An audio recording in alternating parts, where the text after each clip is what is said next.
मृतकों के परिजनों के साथ खड़ा पूरा देश। विस्फोट करने वाले षड्यंत्रकारियों को बख्शा नहीं जाएगा।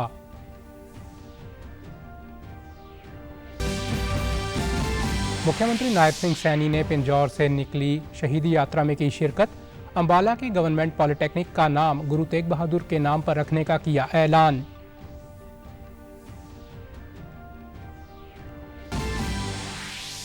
दिल्ली धमाकों को लेकर प्रदेश सरकार अलर्ट। मुख्यमंत्री ने मृतकों को दी श्रद्धांजलि। कहा, आतंकी अपने मंसूबों में कभी नहीं होंगे कामयाब।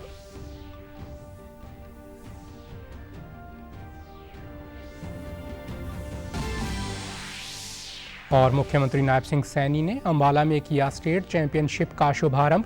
हॉकी एस्ट्रोटर्फ मैदान और 4 लेन सिंथेटिक एथलेटिक ट्रैक का किया शिलान्यास। कहा, खेल नीति के चलते खिलाड़ी कर रहे बेहतर प्रदर्शन। नमस्कार, मैं चंदन शर्मा। अब समाचार विस्तार से। प्रधानमंत्री नरेंद्र मोदी ने दिल्ली में कल शाम लाल किले के नज़दीक कार विस्फोट में हुई मौतों पर दुख जताया है। उन्होंने स्पष्ट संदेश दिया कि इस विस्फोट के पीछे के षड्यंत्रकारियों को बख्शा नहीं जाएगा। उन्होंने कहा कि इस भयावह घटना ने सभी के मन को व्यथित कर दिया है। मैं पीड़ित परिवारों का दुख समझता हूं। आज पूरा देश उनके साथ खड़ा है। प्रधानमंत्री ने विस्फोट में अपनों को खोने वालों के प्रति शोक संवेदना जताई। उन्होंने बताया कि वे रात भर इस घटना की जांच में जुटी सभी एजेंसियों और सभी महत्वपूर्ण लोगों के साथ संपर्क में थे। जानकारियों के तार जोड़े जा रहे थे। प्रधानमंत्री मोदी ने बताया कि एजेंसियां इस षड्यंत्र की तह तक जाएंगी। दिल्ली में कल शाम करीब 7 बजे कार में हुए तेज धमाके के बाद आग लग गई थी। इससे कई अन्य कारें भी चपेट में आईं। इस कार विस्फोट में कम से कम 10 लोगों की मौत हुई है और कई अन्य घायल हैं, जिनका इलाज चल रहा है। एजेंसियां आतंक समेत कई एंगल से इस घटना की जांच कर रही हैं। इस घटना के शिकार हुए लोगों के प्रति देश भर से संवेदनाएं प्रकट की जा रही हैं। मैं पीड़ित परिवारों का दुख समझता हूं। आज पूरा देश उनके साथ खड़ा है। सभी महत्वपूर्ण लोगों के साथ संपर्क में था, विचार विमर्श चलता था। हमारी एजेंसियां इस षड्यंत्र की तह तक जाएगी। इसके पीछे के षड्यंत्रकारियों को बख्शा नहीं जाएगा।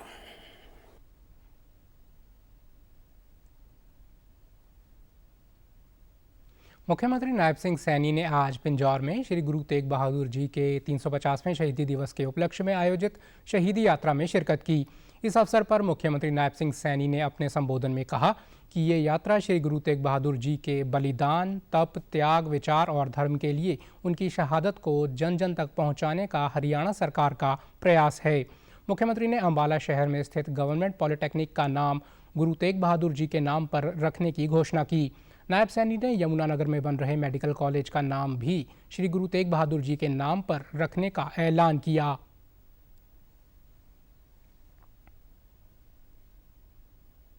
हरियाणा सरकार हमारे महापुरुषों के, हमारे गुरुओं के दिवसों को बड़े स्तर के ऊपर समय समय के ऊपर मनाने का काम करती है। चाहे गुरु नानक देव जी के 550वें साला को बड़े पद्धर के ऊपर मनाने का काम किया, गुरु गोविंद सिंह जी के 300 साला उनका मनाने का काम किया, और गुरु तेग बहादुर जी के 300वें प्रकाश पर्व दिल्ली हो चाहे पानीपत हो, वहां पर बड़े पद्धर के ऊपर मनाने का काम हरियाणा सरकार ने किया है। मैं इस अवसर के ऊपर गुरु तेग बहादुर जी को समर्पित आज मैं गवर्नमेंट पॉलिटेक्निकल अंबाला, उसका नाम गुरु तेग बहादुर जी के नाम पर रखने की मैं घोषणा करता हूं। इसके अलावा मुख्यमंत्री ने चौधरी देवीलाल विश्वविद्यालय में श्री गुरु तेग बहादुर अनुसंधान पीठ स्थापित करने और पंचकूला से पांवटा साहिब जाने वाले मार्ग का नाम भी श्री गुरु तेग बहादुर जी के नाम पर करने की घोषणा की। लखनौर साहिब में माता गुजरी देवी के नाम से VLDA कॉलेज बनाने का भी ऐलान किया।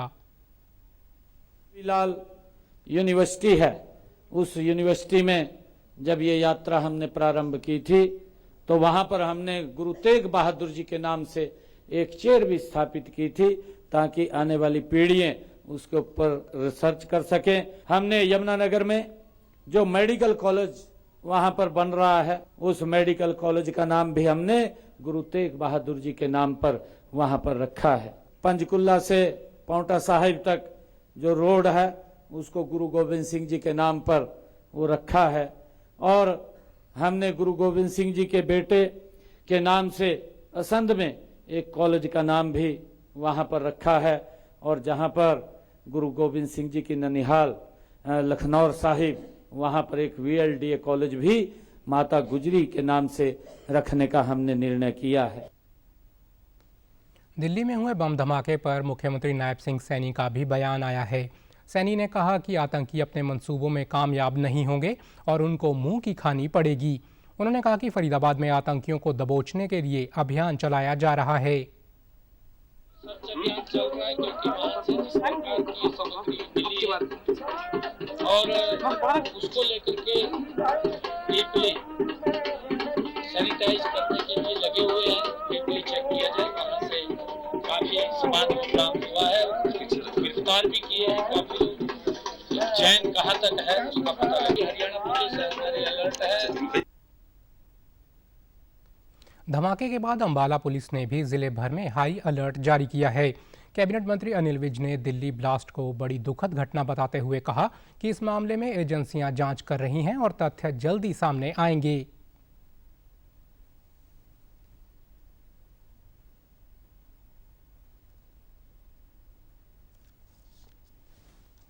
बहुत बड़ी दुर्घटना है। सारी एजेंसियां पूरी तरह से उसकी जांच कर रही हैं। अभी तथ्य सामने आने हैं।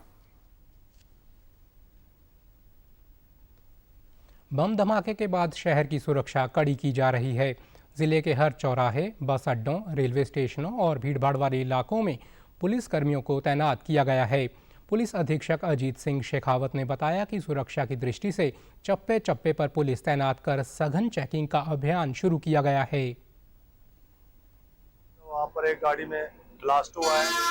इस कारण अपने सीनियर अफसरों के आदेशानुसार हम भी अपने एरिया में नाकाबंदी करके सीलिंग प्लान के तहत नाके लगा रहे हैं। कोई भी ऐसी कोई वारदात को अंजाम ना दिया जाए और ठीक तरीके से चेकिंग की जा रही है। कोई Punjab number, UP number, other state कोई भी गाड़ी आ रही है, सभी को प्रॉपर तरीके से चेक किया जा रहा है। कैबिनेट मंत्री रणबीर गंगवा ने कल रात दिल्ली में लाल किले के पास हुए ब्लास्ट की निंदा करते हुए मृतकों के प्रति संवेदनाएं प्रकट की। उन्होंने कहा कि इस मामले में जो भी दोषी होंगे उनको बख्शा नहीं जाएगा। उन्होंने कहा कि इसे गंभीरतापूर्वक लिया जा रहा है। इस मामले में NIA जांच कर रही है। प्रदेश सरकार भी अलर्ट पर है। उन्होंने कहा कि ब्लास्ट में इस्तेमाल की गई गाड़ी हरियाणा से संबंधित है, लिहाजा इस तरफ भी सरकार का पूरा ध्यान है। उन्होंने फरीदाबाद में विस्फोटक पदार्थ की बड़ी खेप मिलने पर कहा कि सरकार इसके लिए चौकस है। कल जो दिल्ली के अंदर घटना हुई है वो बेहद चिंतनीय भी है और दुखद घटना हुई है। जो लोग हताहत हुए हैं उनके और उनके परिवार के प्रति मेरी संवेदनाएं हैं। और निश्चित रूप से हमारे केंद्रीय गृह मंत्री माननीय अमित शाह जी कल शाम को ही हताहतों से मिलकर के भी आए और स्थिति का जायजा भी लिया, आला अधिकारियों से बातचीत की। अभी भी बैठक लगातार जारी है।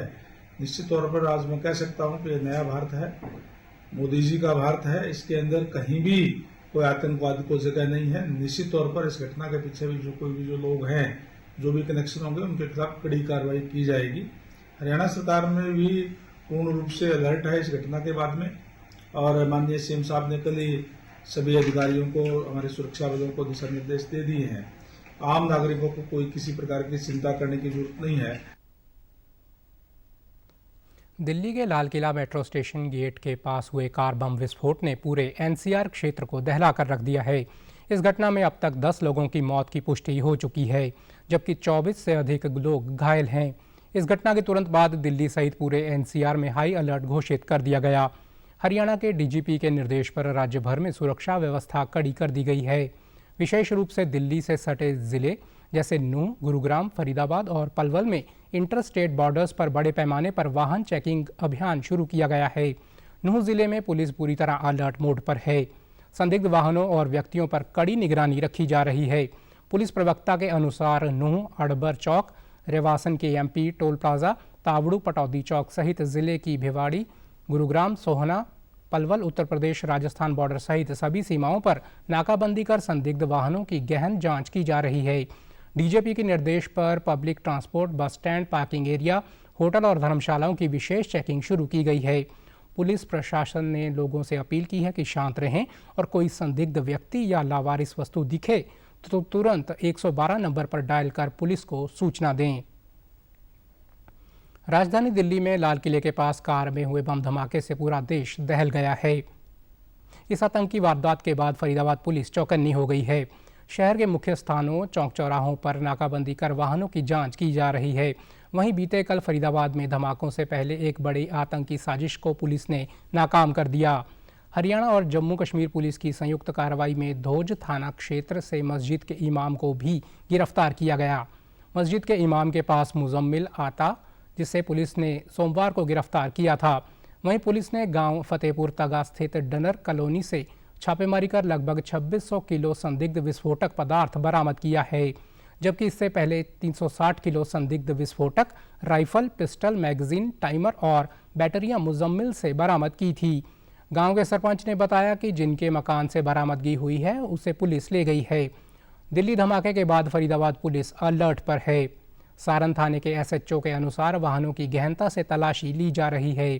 उन्होंने बताया कि थाना क्षेत्र के अंतर्गत आने वाले होटल और धर्मशालाओं की जांच की जा रही है।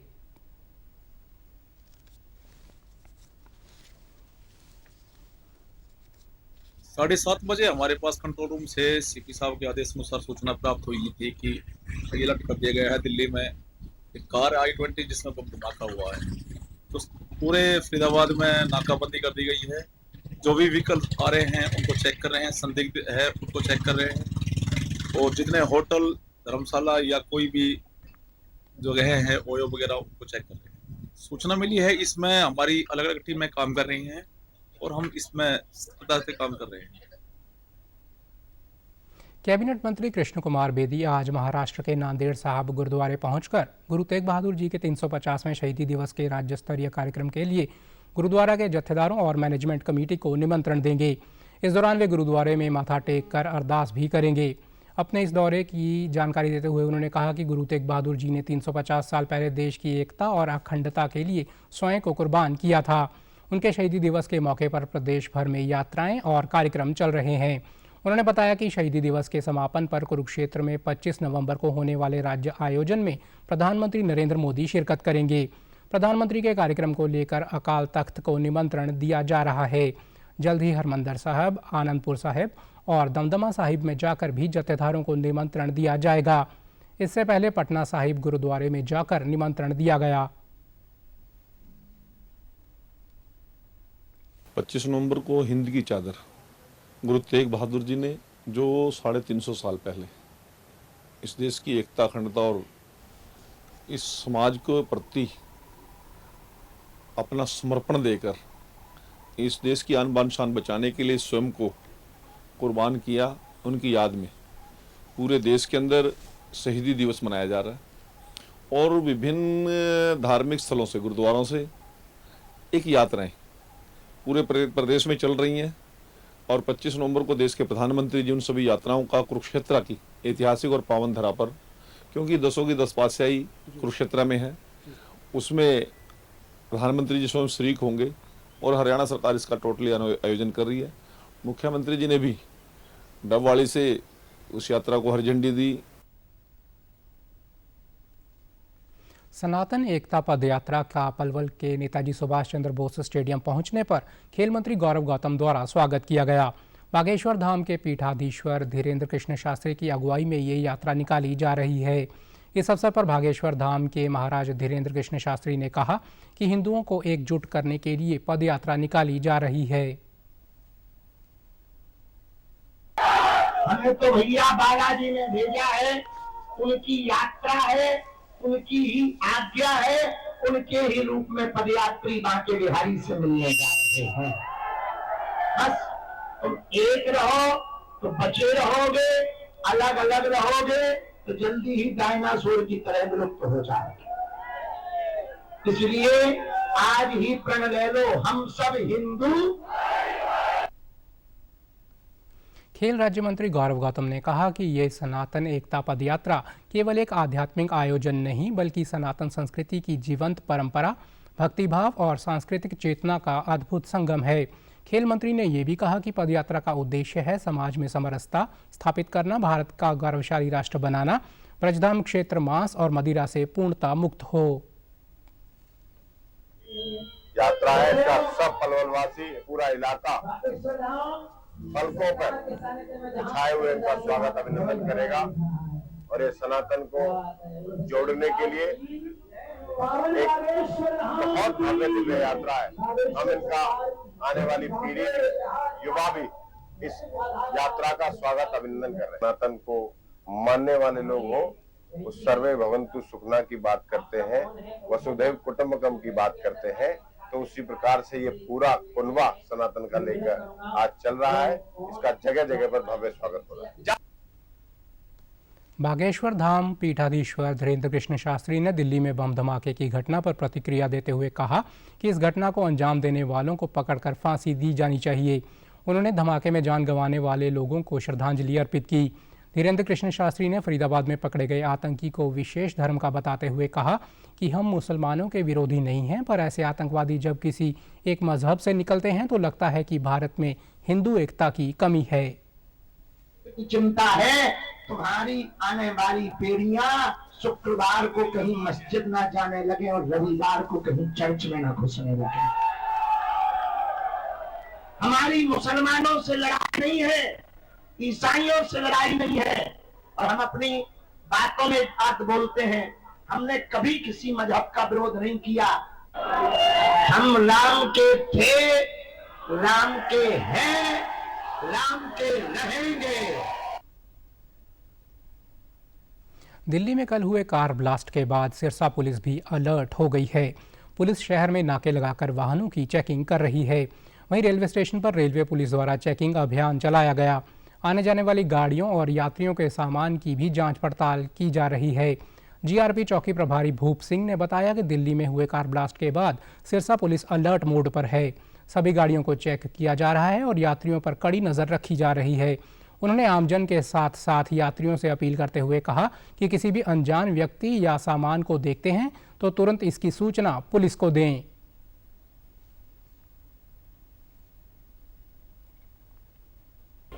कल दिल्ली में जो कार में बम ब्लास्ट हुआ, उस संबंध में हमारे हरियाणा के डीजीपी साहब द्वारा बिल्कुल पूरे हरियाणा के अंदर हाई अलर्ट किया गया है और दिन और रात लगातार चेकिंग चल रही है। रेलवे स्टेशन सिरसा पर रात भी तमाम आने जाने वाली गाड़ियों व सभी संदिग्ध व्यक्तियों की चेकिंग की गई है। इसी तरह यह अभियान अब दिन में भी चालू है। सभी कर्मचारी मिलकर आरपीएफ है, जीआरपी है, प्रत्येक गाड़ी की और प्रत्येक संदिग्ध व्यक्तियों की चेकिंग कर रहे हैं ताकि किसी प्रकार की कोई अप्रिय घटना ना हो सके। नहीं जी, लोगों को समझा रहे हैं, कोई बात नहीं, घबराने की कोई दिक्कत नहीं है, हम उनके साथ हैं, पूरा सहयोग कर रहे हैं सभी। मुख्यमंत्री नायब सिंह सैनी ने आज अम्बाला के बड़ागढ़ में हरियाणा स्टेट चैंपियनशिप 2025 का शुभारंभ किया। इस अवसर पर उन्होंने आधुनिक खेल परिसर में हॉकी एस्ट्रोटर्फ मैदान और 4 लेन सिंथेटिक एथलेटिक ट्रैक का शिलान्यास किया। मुख्यमंत्री ने बताया कि हरियाणा की खेल नीति के परिणाम स्वरूप ही खिलाड़ी बेहतर प्रदर्शन कर रहे हैं और मेडल भी ला रहे हैं। उन्होंने कहा कि हरियाणा सरकार पदक लाने वाले खिलाड़ियों को नौकरी दे रही है। उन्होंने बॉक्सिंग में पदक लाने वाली हरनूर को भी सम्मानित किया।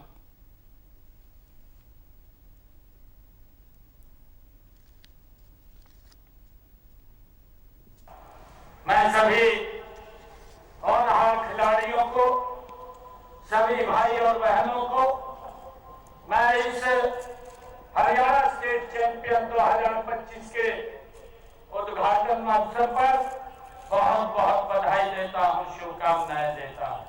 मेरे सामने प्रदेश के 4000 से अधिक ये ऊर्जा युवाओं का दल उपस्थित है।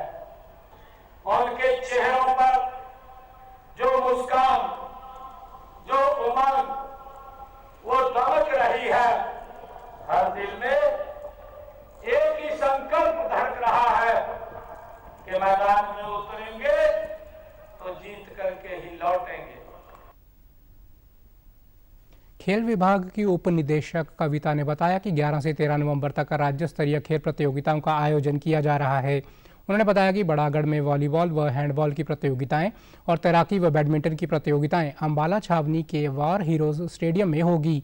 बास्केटबॉल व एथलेटिक्स की प्रतियोगिताएं पंचकूला में होंगी। जो कंपटीशन मिल रहे हैं, जब एक बच्चा प्रैक्टिस करता है तो अगर उसको कंपटीशन मिलता है तो उसको और इम्प्रूवमेंट मिलती है स्पोर्ट्स में, तो ये अच्छी पहल है सरकार। यहाँ पे 6 खेलों के खिलाड़ी इकट्ठा हो रहे हैं, 4500 के आसपास बच्चे इकट्ठा हो रहे हैं। रहने की व्यवस्था अच्छी हो तो ये गेम 3 दिन चलेंगे, 11 से 13 तारीख तक। वहीं प्रतियोगिता में भाग लेने आए खिलाड़ी भी काफ़ी उत्साहित नजर आए। खिलाड़ियों का कहना था कि इस प्रकार के आयोजनों से खिलाड़ियों का मनोबल बढ़ता है। उन्होंने सरकार का आभार जताते हुए कहा कि खेल नीति के कारण ही खिलाड़ी बेहतर प्रदर्शन कर पदक ला रहे हैं। फर्स्ट टाइम आए हैं सर, स्विमिंग में आए हैं और हरियाणा सरकार की हमें नीति अच्छी लगती है सर। अच्छी हर साल टूर्नामेंट करवा देते हैं इसलिए। गेम खेलने आए थे, अभी तो बहुत अच्छा लग रहा है हमें। यहाँ इनका प्रबंध देखकर बहुत अच्छा लग रहा है हमें। यहाँ आके मुझे बहुत अच्छा लग रहा है और अरेंजमेंट भी ठीक है, यहाँ पे सिक्योरिटी भी अच्छी है। हरियाणा सरकार की खेल नीति बहुत बढ़िया है और हमें यहाँ पे आके बहुत अच्छा लगा। हरियाणा सरकार की जो खेल नीति है वो काफ़ी अच्छी है, जो कि यूथ को मोटिवेट कर रही है ऐसे गेम करवा के। जैसे पढ़ाई लिखाई जरूरी है, ऐसे गेम भी जरूरी है। हरियाणा सरकार काफ़ी उन्नति कर रही है खेल के उसमें भी। संध से विधायक योगेंद्र सिंह राणा ने हरियाणा ग्रामीण विकास विभाग के अंतर्गत कार्यरत राज्य स्तरीय स्पेशल टास्क फोर्स के चेयरमैन का कार्यभार संभाल लिया है। उन्होंने चंडीगढ़ स्थित पंचायत भवन में कार्यभार संभाला। इस अवसर पर पंचायत मंत्री कृष्ण लाल पंवार पहुंचे। पंचायत मंत्री ने कहा कि हरियाणा में 55% क्षेत्र ग्रामीण है। योगेंद्र राणा के कार्यभार संभालने से उन्हें काफ़ी सहयोग मिलेगा। मुख्यमंत्री ने जो जिम्मेदारी दी है उसे वो अच्छे से निभाएंगे। हमारा प्रदेश सरकार की, हमारा नायब सैनिक सरकार की हमारी मंशा है कि प्रदेश में व्यवस्था बहुत अच्छे ढंग से हो और इसके लिए हमारे जो चेयरमैन योगेंद्र राणा जी बने हैं, इनका पूरा सहयोग रहेगा। मेरे विभाग में पहले अकेला मैं काम करता था, अब मुझे एक सहयोगी तौर पर मुझे अपने अजीज मिले हैं, तो निश्चित तौर से मिलकर इस काम को हम आगे बढ़ाएंगे। कार्यभार संभालने के बाद योगेंद्र सिंह राणा ने कहा कि स्वच्छता के कार्य को जन जागरण अभियान बनाया जाएगा। जो गांव खुले में शौच मुक्त नहीं हुए हैं उनको भी ODF किया जाएगा। योगेंद्र सिंह ने ये भी कहा कि जैसे हम घरों और दफ्तरों की सफाई करते हैं वैसे ही हमें अपनी गलियों की भी सफाई करनी चाहिए। इससे सफाई के क्षेत्र में हरियाणा पूरे देश में प्रथम आएगा। स्वच्छता का कार्य है उसको एक जन जागरण अभियान बनाने का एक हमारा लक्ष्य है और जिस प्रकार से अब हरियाणा के बहुत से गांव कहीं ना कहीं ODF हैं, उनको ODF प्लस में कुछ गांव हैं जो अभी हो नहीं पाए हैं, उनको भी उसमें लाने का प्रयास किया जाएगा। जिस प्रकार से हर व्यक्ति अपने घरों की, अपने दफ्तरों की साफ सफाई करता है, हम चाहते हैं, मैं आह्वान करता हूं, मैं सभी से निवेदन करता हूं, इसी प्रकार से हम सब जो भी हमारे घर के बाहर की चाहे गली है चाहे नाली है, उन सब को भी यदि हम ऐसे ही साफ सुथरा रखेंगे तो निश्चित रूप से जो हमारा हरियाणा प्रदेश है वो भारत के अंदर कहीं ना कहीं प्रथम आएगा। प्रधानमंत्री नरेंद्र मोदी के आत्मनिर्भर भारत विजन और स्वदेशी अपनाओ अभियान को मजबूती देने की दिशा में फतेहाबाद जिले के भाजपा कार्यालय में एक महिला सम्मेलन आयोजित किया गया। ये कार्यक्रम महिलाओं की भागीदारी, जागरूकता और नेतृत्व को मजबूत करने के उद्देश्य से किया गया। इस बारे में जानकारी देते हुए जिला भाजपा अध्यक्ष प्रवीण जोड़ा ने कहा कि प्रधानमंत्री मोदी का स्पष्ट संदेश है कि महिला शक्ति के बिना आत्मनिर्भर भारत संभव नहीं है। इसलिए इस सम्मेलन का प्राथमिक लक्ष्य बूथ स्तर तक महिलाओं की भूमिका को सशक्त बनाना है। उन्होंने ये भी कहा कि जिले में हम महिला कौशल विकास, रोजगार अवसर और सामाजिक स्वावलंबन को और अधिक बढ़ाने के लिए जमीनी स्तर पर ठोस कदम उठाएंगे। आदरणीय प्रधानमंत्री नरेंद्र मोदी जी ने 2047 में देश को जो विकसित राष्ट्र बनाने का संकल्प लिया, हमारा देश ना केवल विकसित राष्ट्र बने, आत्मनिर्भर भारत भी बने। और इस संकल्प को पूरा करने के लिए आप सबसे बड़ी कोई शक्ति नहीं हो सकती, क्योंकि आत्मनिर्भर भारत की जो पहली कड़ी है वो स्वदेशी है। हम स्वदेशी का प्रयोग करना शुरू करेंगे तो देश अपने आप आत्मनिर्भरता की ओर बढ़ता चलेगा। छोटी मोटी आवश्यकता की चीजों में जैसे जैसे हम स्वदेशी का इस्तेमाल करना शुरू करेंगे और स्वदेशी वस्तुओं के इस्तेमाल के अंदर अगर परिवार को कोई आगे बढ़ा सकता है तो आप सब बहनें आगे बढ़ा सकती हैं। देश की जो आत्मनिर्भर भारत की संकल्पना है उसको अगर आगे बढ़ाने के अंदर कोई महत्वपूर्ण कड़ी है तो आप सब बहनें उसके अंदर महत्वपूर्ण कड़ी है। वहीं महिला मोर्चा जिला अध्यक्ष सुमन बजाज ने मेड इन इंडिया अभियान की सफलता, महिलाओं से जुड़ी सरकारी योजनाओं, लाडो लक्ष्मी योजना और प्रधानमंत्री की महिलाओं केंद्रित नीतियों का विस्तार से जिक्र करते हुए कहा कि आज की महिला सिर्फ लाभ लेने वाली नहीं बल्कि आत्मनिर्भर भारत का आधार स्तंभ है। 1966 में अस्तित्व में आया, तब से लेकर लगभग 60 साल हो गए हैं। हमारी जो महिला सांसद हैं, अभी तक सिर्फ 6 महिला सांसद हमारे हरियाणा से इन 60 वर्षों में बनी है। आप ये सोचो कि हमारे लिए ये आरक्षण कितना जरूरी था और ये आरक्षण देके हमारा बहुत ज्यादा मान सम्मान बढ़ाया है। हम जब आत्मनिर्भर बनेंगे, आत्मनिर्भर कैसे बनेंगे? ये सारी चीजें हमारे देश में ही बने, हम उन्हीं को इस्तेमाल करें, स्वदेशी यूज करें, तभी हम आत्मनिर्भर बन सकते हैं। जब हम आत्मनिर्भर बनेंगे तभी हमारा देश विकसित बनेगा। सीएम फ्लाइंग और स्वास्थ्य विभाग की संयुक्त टीम ने नूंह जिले के पुन्हाना में कथित अवैध शबनम जच्चा बच्चा केंद्र पर छापेमारी की। शिकरावा मोड़ पर चल रहे इस केंद्र पर रेड करने पहुंची deputy civil surgeon doctor Manpreet Singh ने बताया कि लंबे समय से शिकायत मिल रही थी कि यहां बिना अनुमति के अस्पताल चलाया जा रहा है। अवैध तरीके से डिलीवरी सहित अन्य प्रतिबंधित प्रक्रियाएं होती हैं। शिकायतों की गंभीरता को देखते हुए सीएमओ के आदेश पर सीएम फ्लाइंग और स्वास्थ्य विभाग की टीम ने छापेमारी की। छापा पड़ते ही अस्पताल की संचालक शबनम मौके से फरार हो गई। छापेमारी के दौरान टीम को अस्पताल के अंदर से कई चौंकाने वाली चीज़ें मिली। यहां से अन्य अस्पतालों के नाम से रजिस्टर्ड जन्म प्रमाण पत्र, अवैध दवाइयां व बिना अनुमति के प्रसव से जुड़ी सामग्री मिली है। टीम ने सारे सामान को कब्जे में लेकर अस्पताल को पूरी तरह सील कर दिया है। तो आज जैसे कि संज्ञान में सीएमओ सर ने आदेश की एक टीम बनाई, जिसमें मैं था, डॉक्टर सुडाका थे और 2 फीमेल डॉक्टर हमने ली और साथ साथ सीएम फ्लाइंग थी। हम यहाँ पर पहुंचे तो यहाँ डॉक्टर जो शबनम थी वो तो नहीं मिली। बाकी अंदर जाके देखा हमने कुछ 40 से 50 के आसपास बर्थ सर्टिफिकेट मिले, जो अलग अलग हॉस्पिटल, जैसे एक तो आइकन हेल्थ केयर था, एक फैमिली हॉस्पिटल, एक सहारा हॉस्पिटल और एक स्टार हॉस्पिटल, ऐसे 7-8 हॉस्पिटलों के नाम से जन्म पत्री जो वहाँ पे बनी थी। और जब हमने इनका खुद का रिकॉर्ड उठाया रजिस्टर, जिसमें ये डेली कोई मरीज आता उसकी एंट्री, उनका रिकॉर्ड यहाँ पे मिला, जन्म पत्री दूसरी जगह, जिसके तहत फिर हमने पुलिस की कार्रवाई करते हुए एफआईआर दर्ज करा दी। Civil surgeon doctor Manpreet Singh ने बताया कि ये केंद्र बिना किसी लाइसेंस और मेडिकल क्वालिफिकेशन के चलाया जा रहा था। पुलिस को शिकायत दे दी है और शबनम सहित कई के खिलाफ मुकदमा दर्ज किया गया है। लंबे टाइम से शिकायत आ रही थी कि यहाँ जो शबनम जच्चा बच्चा केंद्र है पुनाना रोड पर, यहाँ पे जन्म यहाँ होते, क्योंकि हमारे बर्थ पोर्टल पर रजिस्टर्ड नहीं है, जन्म यहाँ होते हैं, जन्म पत्र दूसरी जगह से बनती आ रही है। जींद जिले के दंत रोगियों को अब ओपीजी एक्सरे के लिए निजी प्रयोगशालाओं के चक्कर नहीं लगाने पड़ेंगे, क्योंकि अब यह सुविधा जिला नागरिक अस्पताल में मुहैया करवा दी गई है। इससे आमजन को काफ़ी लाभ मिलेगा और उनके धन और समय दोनों की बचत होगी। अस्पताल के दंत चिकित्सक डॉक्टर विशाल पोरस ने बताया कि अभी तक अस्पताल में केवल RGV एक्सरे की ही सुविधा थी। इस एक्सरे से जबड़ों का पूरा एक्सरे नहीं हो पाता था और उन्हें एक्सरे के लिए बाहर भेजना पड़ता था। वहीं ओपीजी एक्सरे में पूरे जबड़े के साथ एक साथ एक्सरे हो जाता है।